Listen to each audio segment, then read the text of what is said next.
V minulém díle jste viděli, jak jsme se seznámili s Berin, která se snaží eliminovat problém v turecké části Antálie s toulavými pejsky. Zachraňuje pejsky z velmi špatných podmínek a následně jim hledá domov a dává jim šanci na lepší život. Pro Berin jsme založili sbírku, aby mohla pokračovat ve své úžasné práci, kterou dělá dobrovolně, a moc si vážíme vaší každé podpory. V dnešním díle nás Berin zve k sobě domů, abychom poznali její rodinu a podívali se více do jejího života. A co je lepší alarm, než nám dneska Citrona bude hlídat více než 70 pejsků.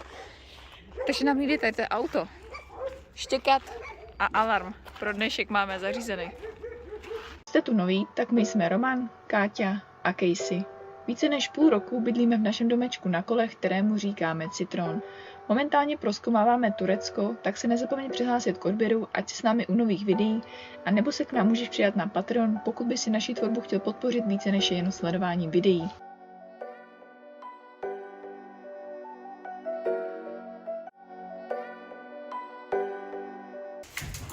Ahoj! Ježíš, tady je pejsku. Ahoj! Merhaba. Kate. Ahoj!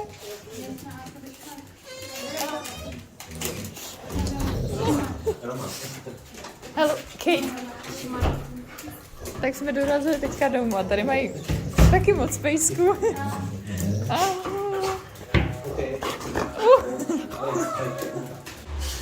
My jsme tu teďka dostali večeři, máme tady turecký chleba, ekmek, máme tady polívku horkou, čočkovou, potom tady máme tradiční rýži s kuřecím masem, mrkví a houbami a tady máme jogurt okořeněný.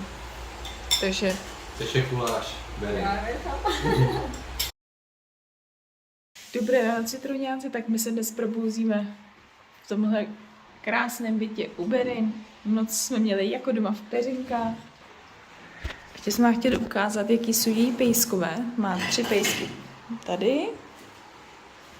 Pak má tady tu holčičku. A pak má ještě táme toho zlatého retrievera. To byl její první pejsek, který by si pořídila. Tady toho blázna, tak toho má tady zatím takovým opatrovnictví, protože jeho majitel chodí na chemoterapii, takže ona se o něj stará. Potom má ještě 2 pejsky tady, taky zachráněný, o který se stará a hledá jim domov. No a potom tady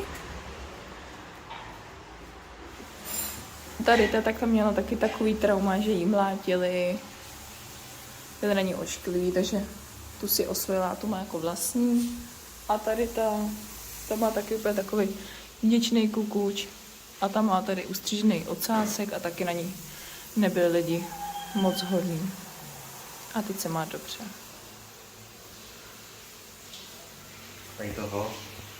Tady toho jsem už představovala, to je takový raubíř. Bus se jmenuje. A teď vám jdu ukázat, kde máme Casey.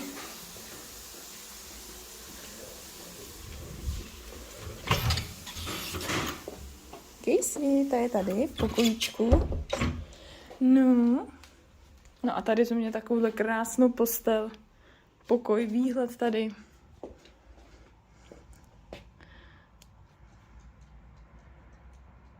Berin má opravdu moc krásný bydlení. Obrovský byt, takže pro nás tady měla vyhrazený pokojík, ještě s vlastní koupelnou. No, opravdu moc milá paní. Thanks.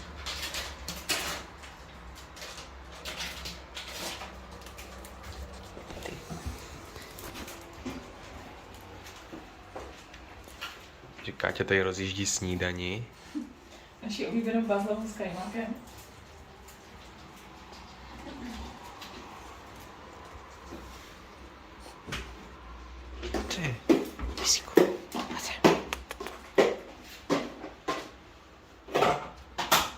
Tak my tu teď máme snídani, tradiční tureckou kávu, kterou jsme tady ještě v Turecku nevyzkoušeli, možná ostuda. Čaj, tak jich máme snídani. Afiyet olsun. A máme tady strávníky. My jsme teď ještě dorazili na jiný pozemek, než je v útulku. Nachází se poblíž Berinho bytu. A tady je dalších 3, 4, 5 dospělých, no vlastně 6, 7 dospělých pejsků. Potom má tady asi 10 štěňátek. A taky se tady o ně stará. Tenhle pozemek si tady měsíčně platí. A je to jenom z toho důvodu, aby měla další místo, kde může zachraňovat pejsky. Je to pozemek, kde jsou skleníky, hrozně moc bordelu, ale pejskové tady mají alespoň střechu nad hlavou. Teď vám budeme ukázat ještě, jak to mají tamhle udělaný. Tady mají takhle štěňátka. A jejich maminku, ta se teďka šla tady někam proběhnout, tu má tady vlastně přivázanou na řetězu, aby nikam neutekla, ještě potom společně s jedním pejskem. Protože tady všude v okolích jsou zahrady, kde místní pěstují zeleninu a ona nám vyprávěla, že pokud by nějaký pes tady vběhl na zahradu někomu, kde mají zeleninu, takže ty psy střílí a nedopadá to s těmi pejsky dobře, takže proto je tady Simona chodí krmit, chodí je sem venčit. Takže každý den je její rutina vstát, jít do své práce, z práce se vrátit, obstarat tady ty pejsky, potom obstarat útulek a to je taková její každodenní rutina, starat se o psy a to, co vydělá, tak říkala, že dává pro pejsky.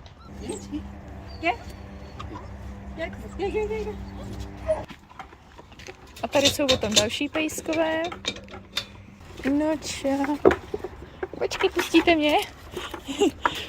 Šišmarja, to je radosti, no jo, pohladím, taky. Ahoj. A tady ta Fenečka, nebo ty jsi kluk? Ty jsi kluk. Tak tady ten pejsek nám říkal, že jsem přišel před 4 dny teprve.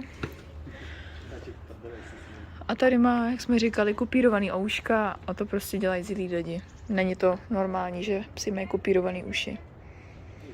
No a včera, když jsme tady byli, tak tady ten pejsek, ten tady ležel na tom gauči, tady mají granulky, tady rozházeli, ale mají tady aspoň střechu nad hlavou, že na ně neprší a můžete vidět, že je taky hubeňoučkej. Ale aspoň tady na tebe neprší, viď? Tento druhý pozemek má Berin dočasně pro tyto pejsky, než vybuduje během následujících pár dnů pro ně zázemí ve svém útulku a přesune je tam. Tyto pejsky zachránila v okolí svého bydliště.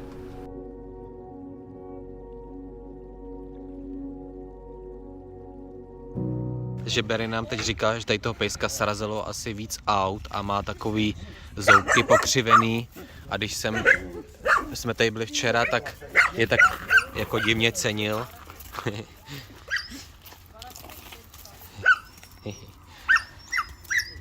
A říkala, že mu je 5 měsíců a že ho srazilo 10 aut. A já to zase božu.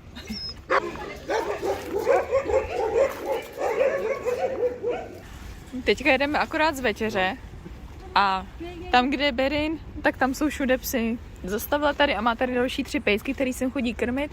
Ještě jsme jeli po cestě koupit granule. A všechny finky mají čipy v uchu a jak jsme říkali, znamená, že ona je nechala vykastrovat.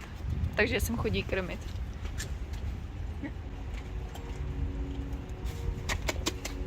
Takže my teď tady venčíme pejsky, máme tady Kejsulu, pak tady máme Daisy, Alexe, Pamuk.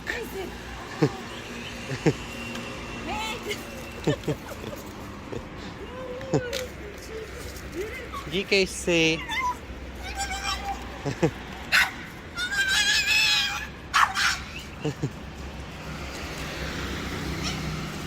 A ještě další 2 pejskové jsou doma. Alex a Boss. My se s Romanem nestačíme divit, ale máme furt plný stůl jídla. Hello. Takže mi bude hodně těžký tady odsud, když jde větěme, ne? Jo, nechte se nám pryč ocet. Tady máme vždycky tady pejsky. Tarčin. No, I see it home. Tarčí. Tady Pamuk, Pamuk, Tarčin, Alex. Busy. Všude pejsky, kam se podíváš. Kde je Berin, tam je pes.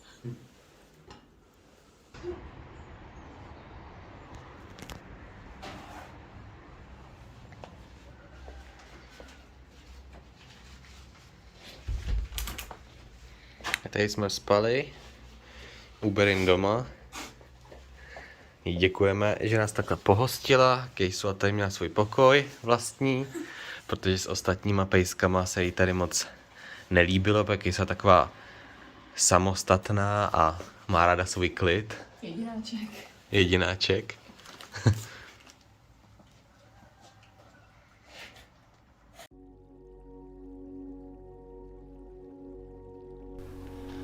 Po snídani bylo na čase se s Berin rozloučit. Moc jí děkujeme za její pohostinnost a za to, že jsme se mohli poznat. Děkujeme její rodině za společný čas a těšíme se, až se sem zase za Berin na jaře vrátíme. Děkujeme vám všem, kteří stále přispíváte na sbírku, protože peněz na pomoc pro pejsky není nikdy dost.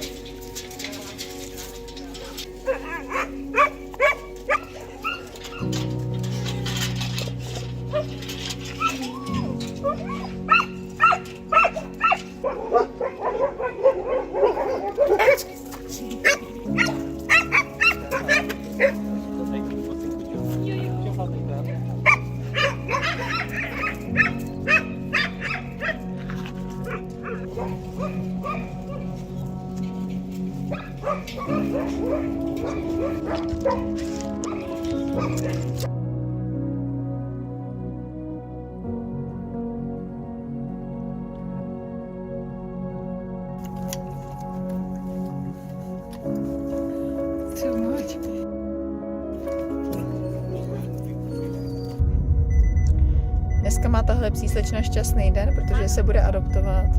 Veš mi nový bydleníčko. Já Georgi. Ty moc hyperaktivní.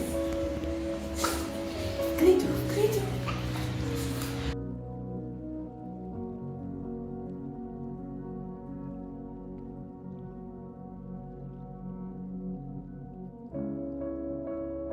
Mrzí nás, že nemáme více času na to, abychom Berin pomohli více s prací kolem útulku. Teď se ale musíme přesunout směrem do Istanbulu a užít si naše poslední 2 dny v Turecku. Tak si dejte odběr a zvoneček a v neděli z Istanbulu. Čau. Chtěl asi 1200, my jsme říkali, že jsi blázen, ne? 1200. Tak jsme trošku smlouvali a možná to mohlo jít ještě níž, že jsme koupili za draho, za levnou.